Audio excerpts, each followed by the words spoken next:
Hello friends, मैं हूं KP Singh और आप देख रहे हैं मेरा चैनल केपी सर मैथ्स। तो आज की क्लास में हम लोग पढ़ने वाले हैं क्लास 10th एक्सरसाइज 2.1। ठीक है, हम लोगों ने पिछले वीडियो में चैप्टर नंबर 2 का इंट्रोडक्शन यानी परिचय पढ़ा हुआ है। अगर अभी तक आपने उस वीडियो को नहीं देखा है तो पहले उस वीडियो को देखें और फिर इसे देखें ताकि आपको बहुत अच्छी तरीके से समझ में आए। तो चलिए चलते हैं क्वेश्चन नंबर 1 पर। तो देखिए क्या कह रहा है इसके क्वेश्चन नंबर 1 में कि किसी बहुपद px के लिए y बराबर px का ग्राफ का ग्राफ नीचे आकृति में दिया गया है। प्रत्येक स्थिति में px के शून्यकों की संख्या ज्ञात कीजिए।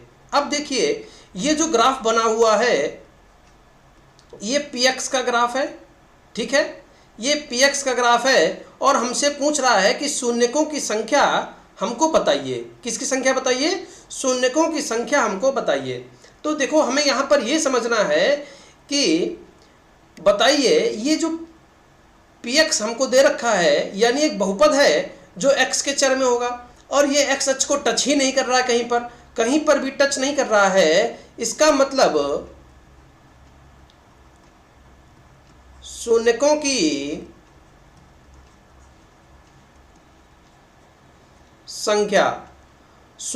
संख्या कितनी हो जाएगी? 0 हो जाएगी।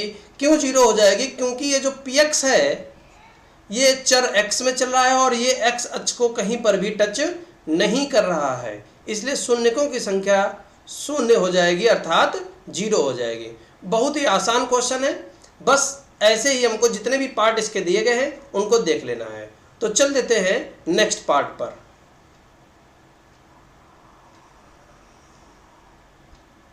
ये रहा, क्या कह रहा है बहुत ध्यान से देखिए। हमको ये ग्राफ दे रखा है और ये ग्राफ काहे का है? ये हमको px का ग्राफ दे रखा है। ठीक है, अब ये बताइए ये जो ग्राफ है ये x अक्ष को कितने स्थानों पर टच कर रहा है?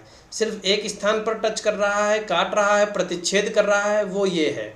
ठीक है, तो यहां पर शून्यकों की संख्या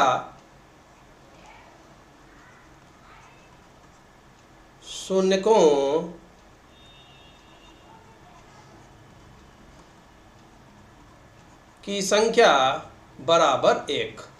शून्यकों की संख्या कितनी है? 1 होगी। क्यों? क्योंकि ये x अक्ष को सिर्फ एक बिंदु पर प्रतिच्छेद कर रही है, एक बिंदु पर काट रहा है। कौन? ये ग्राफ।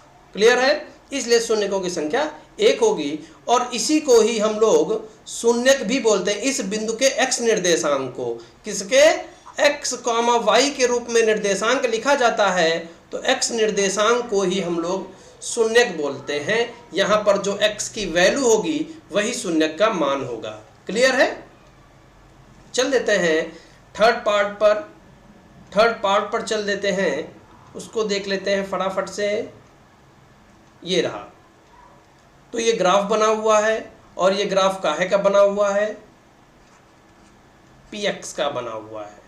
ठीक है, अब देखिए ये ग्राफ x अक्ष को कहाँ कहाँ प्रतिच्छेद कर रहा है? एक ये बिंदु है, एक ये बिंदु है, एक ये बिंदु है। तो इसके 3 बिंदु हैं जहां पर ये x अक्ष को टच कर रहा है। तो शून्यकों की संख्या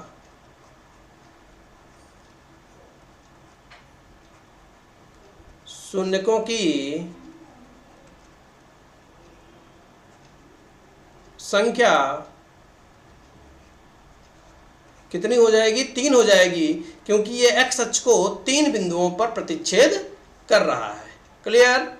आगे बढ़ते हैं, ऐसे ही छोटे छोटे क्वेश्चन इसमें मिलेंगे आपको।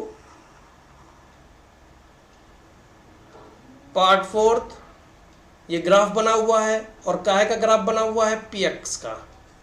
ठीक है, अब बताइए ये x अक्ष को कितने स्थानों पर काट रहा है? 2 स्थानों पर काट रहा है। तो शून्यकों की संख्या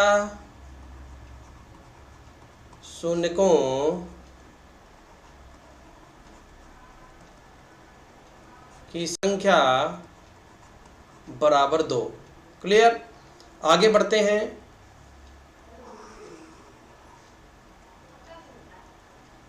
और ये हमारे पास ग्राफ है px। ये एक्स अक्ष को कहाँ कहाँ काट रहा है? 1 2 3 4 बिंदुओं पर काट रहा है। तो यहाँ पर हम क्या लिख सकते हैं? हम लिख सकते हैं कि शून्यकों की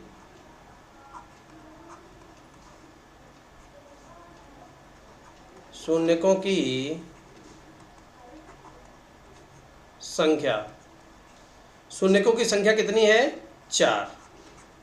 क्लियर। इसमें शून्यकों की संख्या 4 होगी। आगे बढ़ते हैं, नेक्स्ट पार्ट में देखते हैं।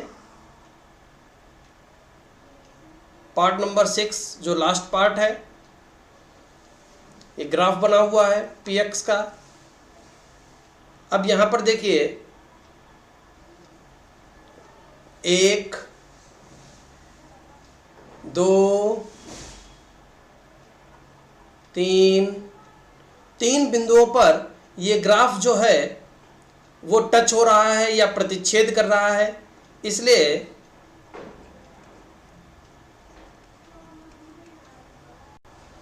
शून्यकों की संख्या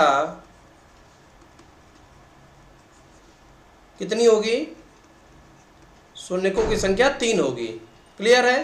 तो इस तरीके से हम इस क्वेश्चन को लगा सकते हैं। और ये क्वेश्चन हमारे अभ्यास का लास्ट क्वेश्चन था। बहुत छोटा सा अभ्यास था, बहुत छोटी सी वीडियो है, लेकिन घबराने की ज़रूरत नहीं है।